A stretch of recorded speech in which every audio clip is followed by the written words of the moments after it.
Ariadne, tudo bom? Eu tenho urticária crônica espontânea, ainda ataca quando eu como ovo, frutos do mar, mais o quê?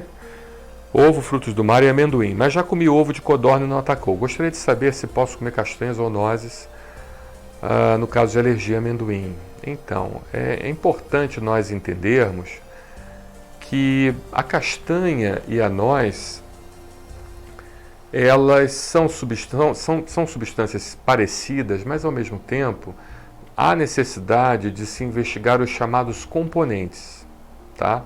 Os componentes é que são mais importantes. Por exemplo, o amendoim tem um componente chamado vicilina, já a castanha já tem as prolaminas, que é o cor-A9.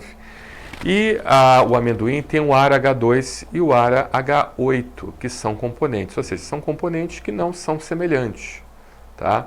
Então, teoricamente, um paciente que tem alergia a amendoim, ele não teria uma alergia a castanha e vice-versa. Porém, antes da gente ter essa certeza, é muito importante você fazer justamente a dosagem dos componentes alergênicos, até porque você tem manifestações importantes e essas manifestações, como a urticária, podem estar relacionadas então uma hipersensibilidade, né?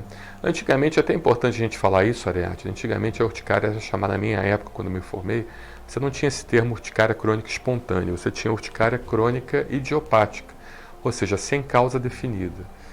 Hoje a gente já tem o termo urticária crônica espontânea porque descobriu-se que a urticária crônica espontânea ela pode ser desencadeada por dois fatores, né? Ou uma produção de autoanticorpos, ou seja, o seu organismo ele produz autoanticorpos contra você mesmo, nesse caso contra os receptores chamados receptores de alta afinidade dos mastócitos.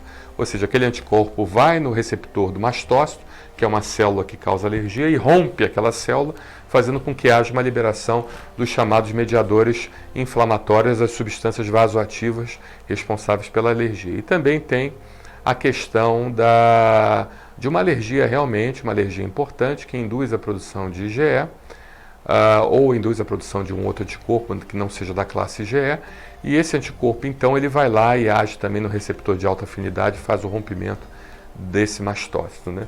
E uma coisa interessante com o advento da pesquisa dos componentes, né, dos alérgenos, porque muitas das vezes você tem a proteína inteira do alérgeno, mas você não sabe exatamente quais seriam os componentes seriam os principais causadores. Ou seja, você faz uma IgE específica para ovo, para a molécula toda do ovo, para o componente todo do ovo, né?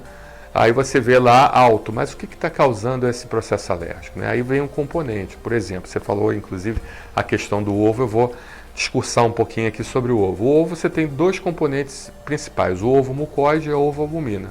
Qual é o mais perigoso em relação a esses dois componentes? Certamente o ovo mucoide, porque o ovo mucoide ele é termoestável. Ou seja, você tendo uma alergia a um componente termoestável, a um componente onde você coloque ele sofra processo de cozimento e ele não mude a sua conformação estrutural, mantendo a mesma capacidade alergênica que ele teria num alimento in natura, isso é muito mais perigoso porque você acaba ficando restrita a vários tipos de alimentos, ou seja, aquelas chamadas baked foods, ou comidas cozinhadas, né?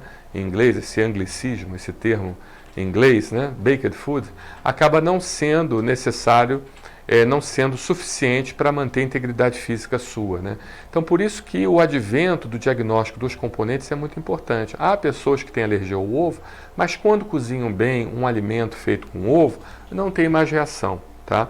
Mas há pessoas justamente que têm alergia específica ao ovo mucoide. O ovo mucoide, por sua vez, como a caseína no leite, ele é termoestável, então ele acaba não mudando sua conformação estrutural. Então, mesmo você cozinhando aquela substância, você pode vir a desenvolver reação. Então, Ariadne, por isso que é muito importante você procurar um alergista e fazer a dosagem dos componentes.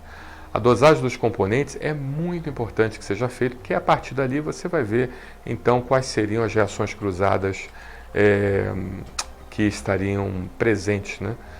Nas possibilidades de reações cruzadas estariam presentes, e aí você poderia saber exatamente quais seriam as proteínas que estariam presentes em outros alimentos quais seriam os componentes que estariam presentes em outros alimentos e que pudessem corresponder ao componente do amendoim, tá bom?